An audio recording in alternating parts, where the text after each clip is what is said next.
Software into RenderMan, which is a rendering software, so sort of a tight partnership there. And we've used it on films like this one, Clash of the Titans, with large-scale water simulation, and then this was Percy Jackson, where we used it for fire. So it's a basic kind of fluid simulator, but it's pretty much the leading industry one and produces quite complex results. This was a character that was done in the Vancouver office based on some facial capture. The next slide is about a software we call Fertility. It's a hair software. This was some work that I did on a movie called Wolfman. Not a great movie, but cool shots that we did. And we did a lot of full head and face replacements, hands and feet changing, and it was very difficult to, we had to change the software to do growing hair, as you can see in all these shots.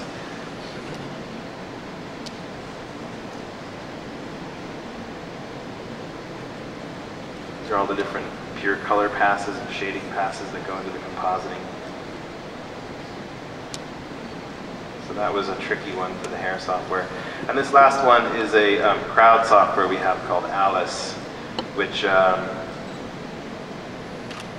when I was working on Lord of the Rings, we were developing a new software called Massive down in New Zealand that does crowd. When I came to London, they said, yeah, we're writing our own crowd software. And I thought, oh my God, you guys have no idea what you're in for here. But they have written, I think, the world's best crowd software, hands down.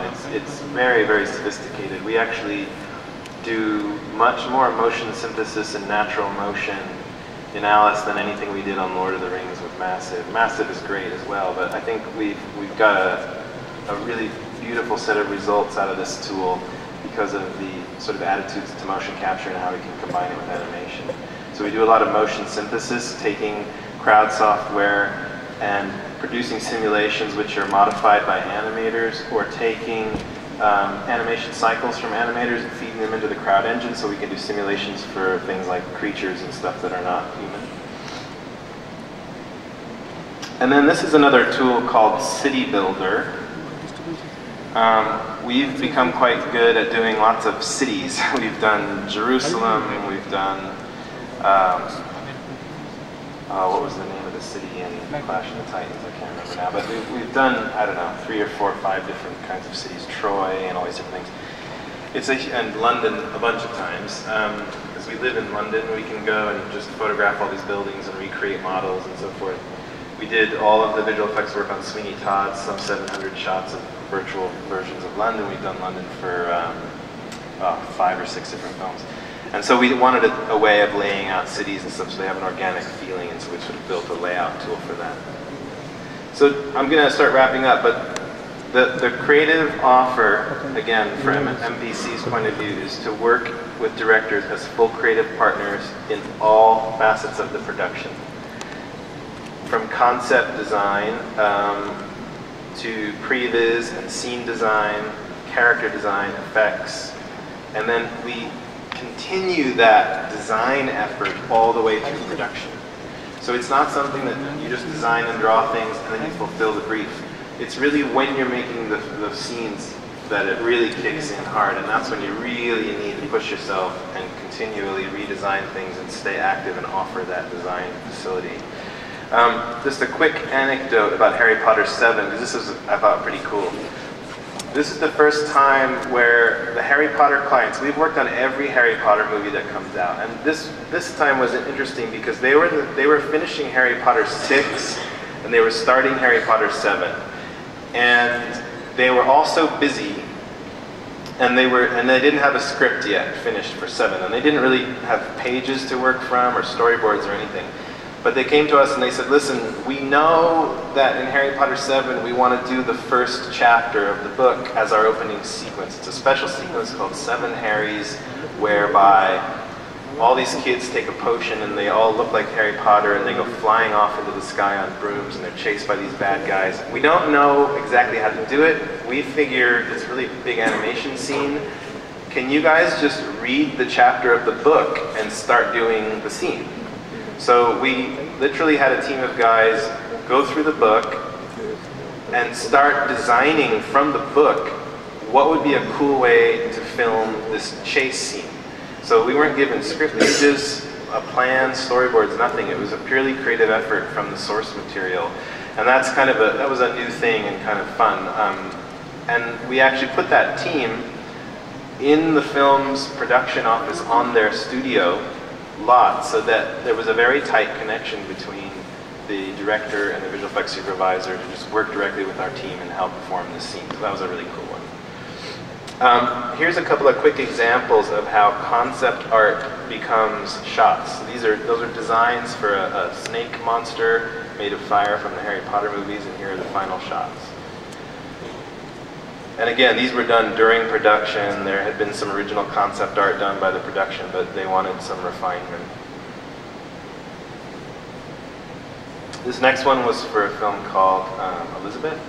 And again, there was this desire for these very grand, operatic sort of shots, realistic but very stylized and beautiful. And they had shot some elements, but they weren't really sure what they wanted, and so we ended up redesigning this sequence just for the look of it, and then advising on some shoots that were done later for these fire elements and so forth. And so, again, this is just one of many examples. It's hard, on films we're doing this all the time. The last thing is to just quickly cover the culture and people. It's obviously a super important part of it that could be a whole nother talk, but I'm just going to whiz through it. A creative culture means daily critique, getting artists used to the idea that every single day they're responsible for doing some work, showing it to somebody, getting used to the idea that they're critiqued on that work, even in front of other people and their team, and sort of breaking down those barriers and building trust amongst the team. And that they're always working out of the edit. Again, my emphasis always on animation and storytelling is you keep going back to the movie. Like, what is the scene telling you it wants? That's the thing you have to think about, not just how are you doing on your shot, and are you falling behind, or what's the schedule like. So many answers come from just putting your work into the movie and saying, yeah, that works fine, or no, that doesn't work, okay? And then there's an ongoing education factor. So even with these highly trained European people we've got who have already gone to art schools and stuff, we never stop. I mean, you do have a lot of guys who are doing lighting, for example, and they're brilliant at it, but they've never actually taken an actual photograph in their life. And so we started a photography course to make sure they were familiar not only with the language of photography, but the actual experience of what it means to do it. And we do sculpting and life drawing classes, we do acting classes. All the animators who just recently had to do Reepicheep, he's a sword fighting mouse, so they all went off to get trained in how do you fence, and so that they could do the right moves and so forth, and learn how to be a balanced sword fighter. So you're constantly, essentially it boils down to this, you're constantly trying to make sure that the artist team reaches out into the real world and pulls real source material and experience into the shots they're doing. They're not just looking at other films and other pieces of animation and trying to copy those things. They're always looking out into the world and bringing those things in. Towards that end, you have to institutionalize this. We have a thing called the MPC intranet, which is another work in progress. It was something that myself and a couple of other people felt really strongly that documentation and training was a super important thing to be developing in parallel with all of the other efforts, and you want every artist globally at MPC to log in somewhere and be able to see and go through tutorials and documents about, how do we do this? What's the approach to this? Not only technically, but what's the thinking behind how you light a shot and so forth. And so this is just a screenshot of one of the lighting tutorials that I picked up again last night off the internet. Obviously, talent and culture is people, and this is just a quick glimpse of people from our facilities all over. And you see on the lower left is the MPC London softball team. You have the kayaking excursion the Vancouver guys did, and you have some movement and study classes happening in Bangalore as well. And I think you've got, I always tell people, for me, the best thing about my job is the people I work with, hands down, because you're going to work on a great movie and a really crappy movie. You never know. The coolest thing about it is the type of people, the interesting, smart, funny people that you work with every day, and that ultimately create your culture.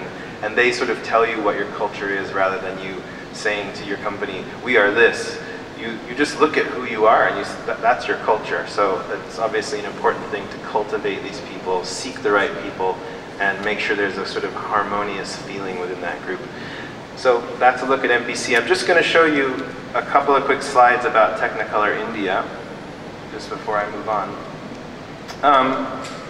I'm not the expert. There's going to be experts talking about the facility, but just to put it in context, that our Indian facility is rather substantial now, established a while ago and now grown to over 900 people in Bangalore, and that facility is doing, so it contains our MPC group, the Technicolor Animation, and a dedicated group doing work for DreamWorks.